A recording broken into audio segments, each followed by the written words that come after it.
اللهم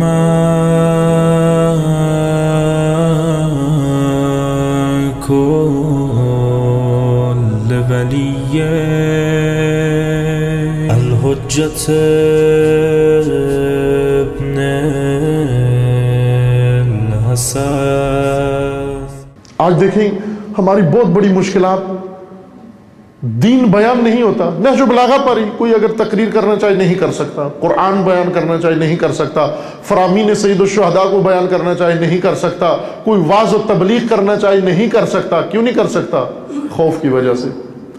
یا بانی مجلس کا خوف ہے، یا ٹرسٹ کا خوف ہے، یا انجمن کا خوف ہے، یا سامعین کا. اپنوں سے ہی ڈر کر. علی علیہ السلام کی یہ مظلومیت ہے. نہج بلاغہ میں فرمان ہے علی کا، فرماتے ہیں ہر رعیت اپنے حکمران سے ڈرتی ہے. کیوں؟ کہ ہمیشہ حکمران رعیت پر ظلم کرتے ہیں. علی فرماتے ہیں میں دنیا کا، کائنات کا واحد حکمران ہوں جس پر رعیت ظلم کرتی ہے. سارے حکمران رعیت پر ظلم کرتے ہیں، میں وہ حکمران ہوں جس پر رعیت ظلم کرتی ہے.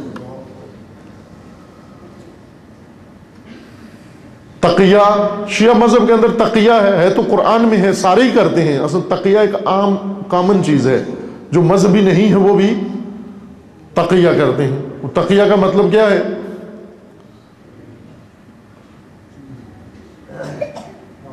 تقیہ یعنی جہاں پر آپ کو خطرہ محسوس ہے، وہ جو آپ کے ذہنوں میں مفہوم ہے میں وہ عرض کر رہا ہوں، وہی جو رائج مفہوم ہے. اصلی تقیہ کا قرآنی مفہوم، دینی مفہوم الگ ہے، وہ نہیں بیان کرنا چاہتا یہاں. یہ جو عام ذہنوں میں بیٹھا ہوا ہے، تقیہ یعنی جان بچانا، تقیہ یعنی اپنی حیثیت بچانا، شخصیت بچانا.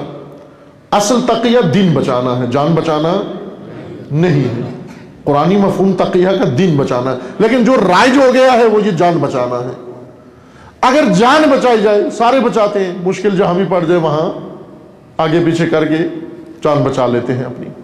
تقیہ کرتے ہیں. تقیہ یعنی کچھ چیز ظاہر نہ کرنا تاکہ جان بچ جائے. اپنا عقیدہ ظاہر نہ کرو تاکہ جان بچ جائے. میں نے کہا یہ جو رائج معنی ہے اس کا.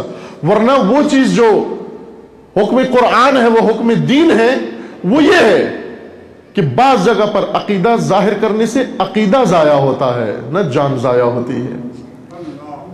بعض جگہ پر حق ظاہر کرنے سے حق ضائع ہوتا ہے، لیکن جان ضائع ہوتی ہے. لیکن ہمارے ذہنوں میں یہی بٹھا دیا گیا کہ جان بچانا تقیہ ہے، آپ نے جان بچانی ہے، خوب جان بچاتے ہیں ہم.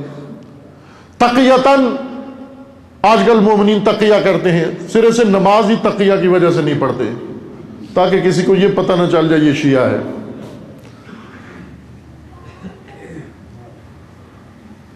اگر پڑھیں بھی چھپ کے پڑھتے ہیں، اگر برملا پڑھیں اسی طرح پڑھتے ہیں جس طرح دوسرے پڑھ رہے ہیں.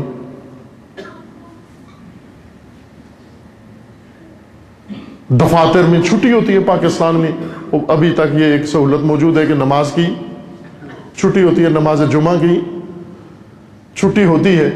وہ عموماً نہیں پڑھتے، بعض پڑھتے ہیں تو اس طرح کی پڑھ دیتے ہیں، کھل کے نہیں پڑھتے، اپنی نماز نہیں پڑھتے.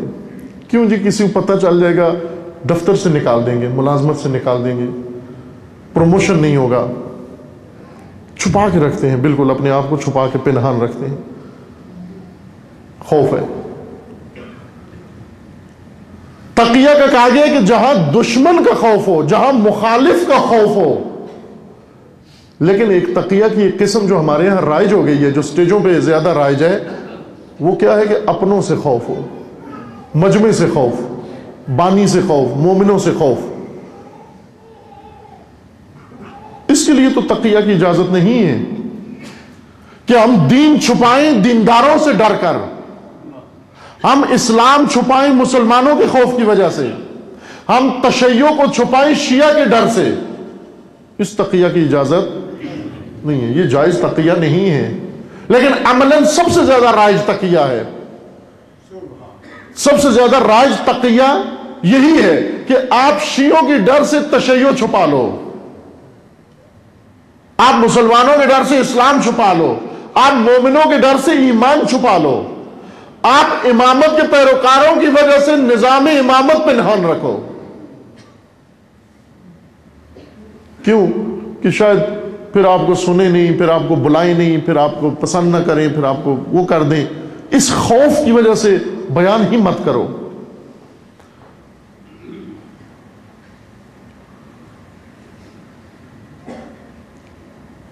خوف کی وجہ سے سب کچھ چھوڑ دیا ہم نے.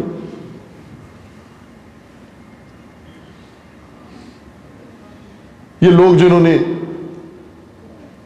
اپنے اظہار وجود کے لیے گھروں پہ علم لگائے ہوتے ہیں، شاید اگر یہ زمانہ نہ ہوتا ممکن ہے یہ سوال ہوتا ان علم کا کیا فائدہ ہے. لیکن عزیز من، جس ملک و مملکت و معاشرے کے اندر تم رہ کر برملا اپنے دین کا اظہار کر کے کوئی بھی نشانی ظاہر کرو، اس کا بڑا معنی بن جاتا ہے. آج ایک علم اپنے گھر کے اوپر لہرانا یہ معمولی بات نہیں ہے. اظہار وجود تو کرو کہ ہم ہیں، لیکن خوف کی وجہ سے انسان دب جاتا ہے. خوف کی وجہ سے سب کچھ چھوڑ دیتا ہے. ڈرپوک انسان دین چھوڑ دیتا ہے، خدا چھوڑ دیتا ہے، اور پھر ساری مشکلات اس کے گلے میں پڑنا شروع ہو جاتی. اپنوں سے ڈر، حکومتوں سے ڈر، ملازمتوں کا ڈر، دنیا کے ہاتھ سے چلے جانے کا ڈر، ہر چیز کا ڈر ہے سوائے اس ڈر کے جو ہونا چاہیے. وہ اللہ کا ڈر ہے، وہ اللہ کا خوف ہے. اور یہ ہے، اسے قانون ہے کہ خدا خوف میں بھی وحدہ لا شریک ہے. وحدہ لا شریک، ہر چیز میں وحدہ لا شریک ہے. عبادت میں وحدہ لا شریک ہے، تعریف میں وحدہ لا شریک ہے. وحدہ لا شریک یعنی تعریفیں سب اسی کے لیے ہیں، اس کے علاوہ کوئی نہیں ہے جو لائق تعریف ہو. عبادت فقط اسی کے لیے ہے، اس کے علاوہ کوئی نہیں جو لائق عبادت ہو. تعظیم اس کی ہے، اس کے علاوہ کوئی لائق نہیں اس کی تعظیم ہو. اور اسی طرح امید میں بھی وہ وحدہ لا شریک ہے. امید صرف اسی سے رکھو، اس کے علاوہ کوئی نہیں ہے جس سے امید رکھو. وہ خوف میں بھی وحدہ لا شریک ہے. اگر ڈرنا ہے تو فقط اسی سے ڈرو، اس کے علاوہ کوئی ہے نہیں ہے جس سے ڈرا جائے. یہ درس کربلا کا ہے، خوف بس خدا کا ہے. یہ درس کربلا کا ہے، خوف بس خدا کا ہے. ہماری درسگاہ کربلا، کربلا ہے ہماری درسگاہ کربلا، کربلا. ضرور امام اسماعیل علیہ السلام صلوات. اللہم صلی اللہ. جو اللہ سے بھی ڈرتا ہے، غیر خدا سے ڈرتا ہے، وہ مشرک ہے. جس طرح وہ جو اللہ کی بھی عبادت کرتا ہے اور غیر اللہ کی بھی عبادت کرتا ہے وہ مشرک ہے. جو خدا کو بھی سجدے کرتا ہے اور خدا سے ہٹ کر بھی کسی کو سجدے کرتا ہے یہ مشرک ہے. جو اللہ سے بھی ڈرتا ہے، غیر اللہ سے بھی ڈرتا ہے وہ مشرک ہے. اور جو فقط غیر اللہ سے ڈرتا ہے، اللہ سے ڈرتا ہی نہیں ہے، یہ کافر ہے. یہ خوف میں کافر ہے. اللہ کا فرمان ہے تم کسی سے مت ڈرو، خوف صرف خدا کا ہو. خدا کا خوف، اس کی علامت یہ ہے عزیز من، عالم لباس سے نہیں پہچانا جاتا. عالم معیاری، معیار، عالم کا معیار قرآن نے ذکر کیا ہے. عالم کس کو کہتے ہیں؟ عالم اس کو نہیں کہتے جس کے پاس معلومات بہت ہوں. عالم قرآنی، عالم دین اس کو نہیں کہتے جس کے پاس معلومات بہت زیادہ ہو، جو پڑھا ہوا بہت زیادہ ہو، یا جس نے لباس عالمانہ پہنا ہو، یا جو خطابت عالمانہ کرتا ہو، یا جو کتابت عالمانہ کرتا ہو. بلکہ قرآن نے عالم کا معیار یہ بیان کیا ہے، انما یخشی اللہ من عبادہ العلماء. وہ جو اللہ سے ڈرتا ہے وہ عالم کہلا سکتا ہے، جس کے دل میں خوف خدا موجود ہو. اب خوف خدا سب مدعی ہو سکتے ہیں، میرے دل میں خوف خدا ہے. خوف خدا، میں اگر دعویٰ کروں میرے دل میں خوف خدا ہے، کہاں سے پتا چلے آپ کو میرے دل میں خوف خدا ہے؟